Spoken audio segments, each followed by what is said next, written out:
नमस्कार, मैं हूं संदीप चौधरी। आप देख रहे हैं आज का मनी मंत्र। नए हफ्ते की शुरुआत, पहला दिन।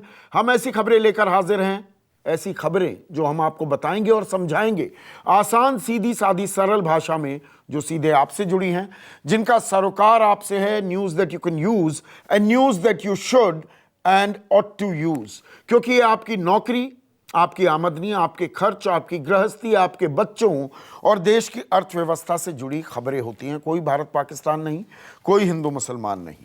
और आज की बड़ी खबर, और ये लगातार हम चर्चा कर रहे हैं, मेरे साथ आनंदो चक्रवर्ती हैं, वरिष्ठ पत्रकार हैं, एनडीटीवी इंडिया के मैनेजिंग एडिटर रह चुके हैं। आनंद, ये इतनी दफ़ा हम चर्चा कर चुके हैं, इकोनॉमिक टाइम्स ने फ्रंट पेज पर छापी है ये खबर, स्टिमुलस, ये स्टिमुलस, राहत की जो दरकार है अर्थव्यवस्था को, द नेक्स्ट स्टेप्स। और ये कह रहे हैं, top finance ministry officials have said another round of stimulus is possible without elaborating on the size, timings और अदर डिटेल्स। यानी कि आने वाला है, कितना बड़ा होगा, कब आएगा, ये नहीं मालूम। और ये खबरें लगातार आ रही हैं, इसके हम क्या मायने निकालें? इसके मायने दो ही निकाल सकते हैं। एक तो है कि कोई प्लान है ऑलरेडी, और थोड़ा सा, जिसको पिछली बार भी मैंने कहा था कि थोड़ा सा काइट फ्लाइंग किया जा रहा है, मतलब पतंग उड़ा के देखा जा रहा है कि कितना उड़ सकता है पतंग, है ना। कि लोग अगर इकोनॉमिस्ट कहने लगे नहीं खर्च मत कीजिए, या क्रेडिट रेटिंग एजेंसीज का स्टेटमेंट आ जाए कि भारत और खर्च करेगा तो हमको डाउनग्रेड करना पड़ेगा, तो आप पीछे हट जाए। तो पहले आप देख लीजिए क्या इसका रिएक्शन आ रहा है। और आप देखेंगे कि पिंक पेपर जिसको हम कहते हैं, हाँ। जो बिजनेस पेपर है, ज्यादातर ये कहते हैं खर्च मत कीजिए, खर्च मत कीजिए, खर्च मत कीजिए। आज वो भी सभी कह रहे हैं कि खर्च करने की जरूरत हो गई है। और साथ में मुझे लगता है एक और चीज है कि आप खर्च करने का ऐलान कर देंगे, लेकिन अगर आपको फिर से लॉकडाउन करना पड़े किसी कारणवश, जैसे हम देख रहे हैं कि बहुत सारे यूरोपीय देशों में करना पड़ रहा है फिर से। मुझे 2 लाख रोजाना आने लगे हैं केसेस यूरोप में। सदर्न यूरोप बैडली हिट हो रहा है। बिल्कुल। तो स्पेन और इटली ने शायद फिर से लॉकडाउन का अप्रूवल दे दिया है, और स्पेन में शायद फिर से हो चुका है कुछ जगह पे लॉकडाउन।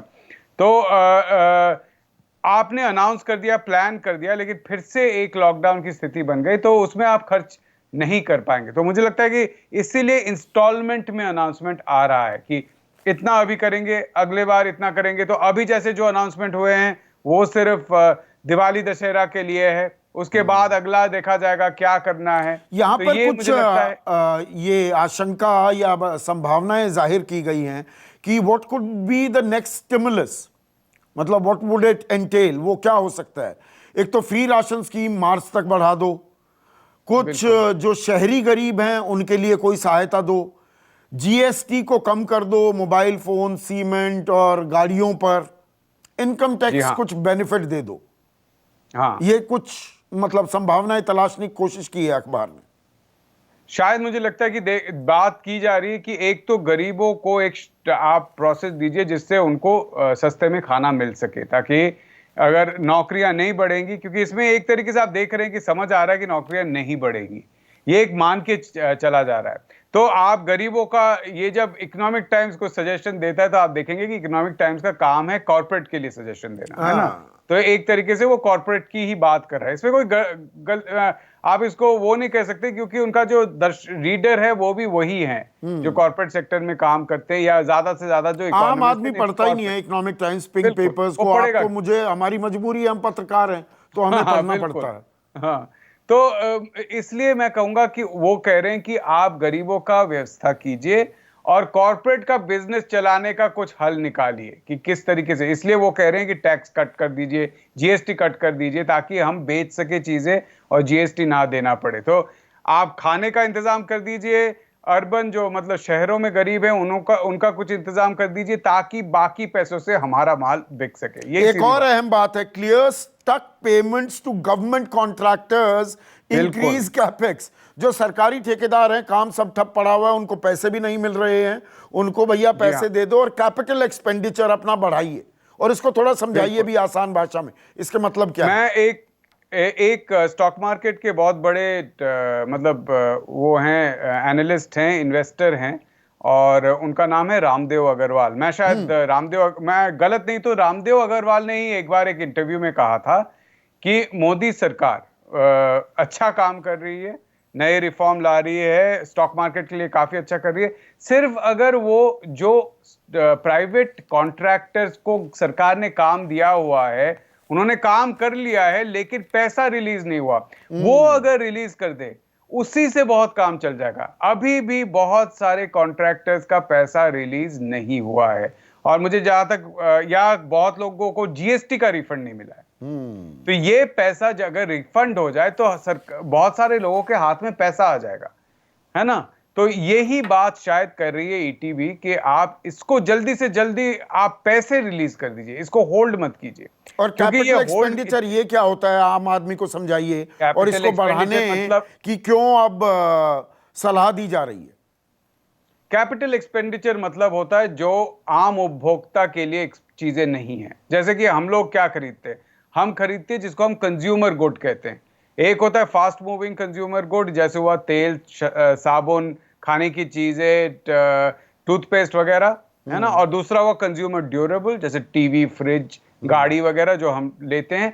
लेकिन कैपिटल गुड्स होता है जिन चीजों से चीजें और बनाई जाती है। जैसे आपने फैक्ट्री लगाई, आपने कोई इलेक्ट्रिसिटी प्लांट बिठाया है, आपने मशीन बनाया है, आपने रोड बनाया, इंफ्रास्ट्रक्चर एक्सपेंडिचर, ये सारा एक तरीके से प्रोडक्शन, आगे प्रोडक्शन के लिए। हाँ, तो ये कैपिटल एक्सपेंडिचर है। मतलब आप मूलभूत ढांचे में, फैक्ट्रियों में पैसा लगाओ, वो पैसा लगाने की जरूरत है। और पैसे की ही से जुड़ी एक खबर है बिजनेस स्टैंडर्ड की, इस खबर को भी जोड़िएगा, आगे जो मैं बता रहा हूं उसको भी थोड़ा समझाइए दर्शकों को। India Inc call to debt restructuring scheme, जो ये 15 लाख करोड़ के करीब कॉरपोरेट सेक्टर को लोन के तौर पर वो 20,97,000 करोड़ में के नाम पर दिए गए थे, और कहा गया था कि भाई डेट रीस्ट्रक्चर भी कर लिया जाएगा, आप जाइए बैंकों के साथ बात करिए। अब इंडिया इंक, ये जो हमारे कारोबारी जगत है, वो बहुत ठंडा है इस बात को लेकर। क्यों ठंडा है भाई? रीस्ट्रक्चरिंग हो रही है, उनको तो इसे वेलकम करना चाहिए।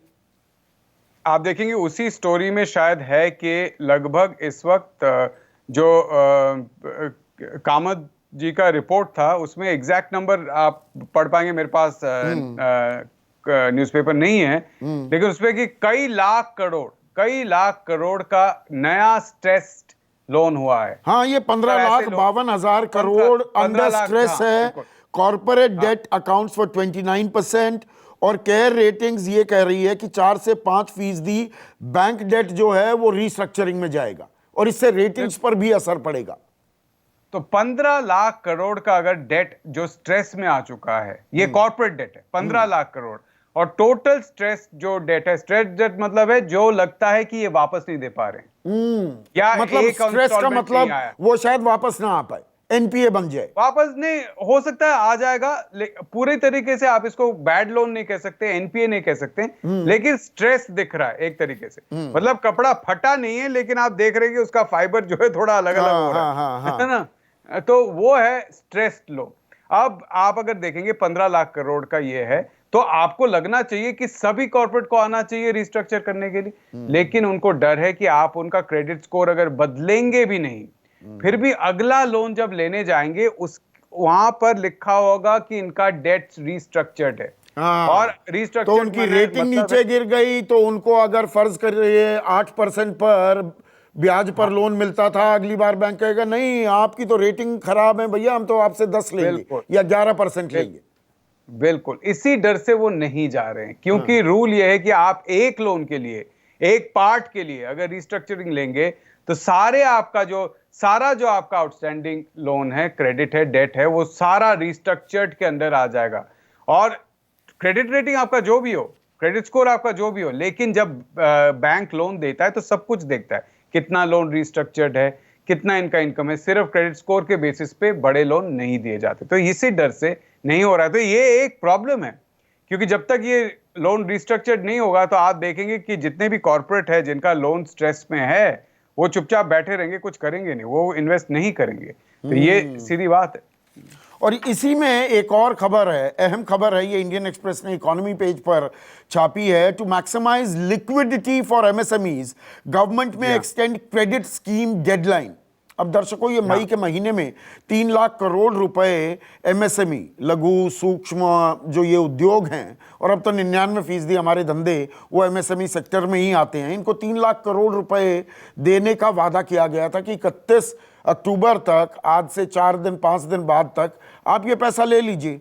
अब हुआ क्या है इसमें ऑनन कि बैंकों ने सैंक्शन तो 62% कर दिया, मतलब लगभग 1,90,000 करोड़ सैंक्शन हो गए, पर डिसबर्सल हुआ है 45%, यानी कि मोटा मोटा 1,35,000 करोड़ ही ये 5 अक्टूबर तक की फिगर है। तो अब खबर ये आ रही है कि नहीं, ये 31 अक्टूबर के बाद भी डेडलाइन बढ़ाई जा सकती है कि नहीं, आकर ले लो पैसा। अब इसमें दो चीजें हैं, ये तो राहत तो है कि भाई ले लो, सरकार देने को तैयार है, पर 1,35,000 करोड़ ही डिसबर्स हुए हैं, ये भी अपने आप में एक चिंता की बात है क्या ऑनन? देखिए, दो तरफ है। एक तो अगर चीजें खुलेंगी नहीं तो एमएसएमई जाकर लोन नहीं लेंगे, क्योंकि आपको पता है कि जितना छोटा कारोबारी है, जितना छोटा पर्सनल लोन, उतना ज्यादा उसको लोन वापस देना पड़ता है, क्योंकि उसका चीज अटैच हो जाता है। छोटा किसान जो है वो लोन वापस नहीं देता है तो उसका ट्रैक्टर वैक्टर उठा के बैंक वाले ले जाते हैं, है ना। बड़ा अगर आपने लोन लिया है तो आपको वापस नहीं देना पड़ता है। तो एमएसएमई लोन तभी लेंगे जब वो श्योर होंगे कि जो वो चीजें बेच रहे हैं वो उसके खरीदार आ गए हैं मार्केट में, और क्योंकि उनको एक रीपेमेंट साइकिल तो है। ये तो फ्री पैसा नहीं है ना, ये नहीं है कि आपको फ्री में पैसा दिया जा रहा है, ये सिर्फ गारंटीड लोन है, और अगर आप नहीं दे पाए तो सरकार उसका। लेकिन अगर आप एक बार एक बिजनेस में फेल हो गए, उसके बाद पर्सनल लेवल पर आपकी परेशानी होती है, उसके बाद आप फिर से बिजनेस कैसे करेंगे? तो इसलिए एक तरफ से एमएसएमई डर रहे होंगे जाकर लोन लेने में, दूसरी तरफ से मैं जो बार बार कहता हूं कि ये बोलना बहुत आसान है कि आप ये पैसे दे दीजिए, यहां पर ये रोड बना दीजिए। आपके पास क्या सुपरवाइजर हैं? आपके पास क्या बैंकिंग का स्ट्रेंथ है ये लोन देने का?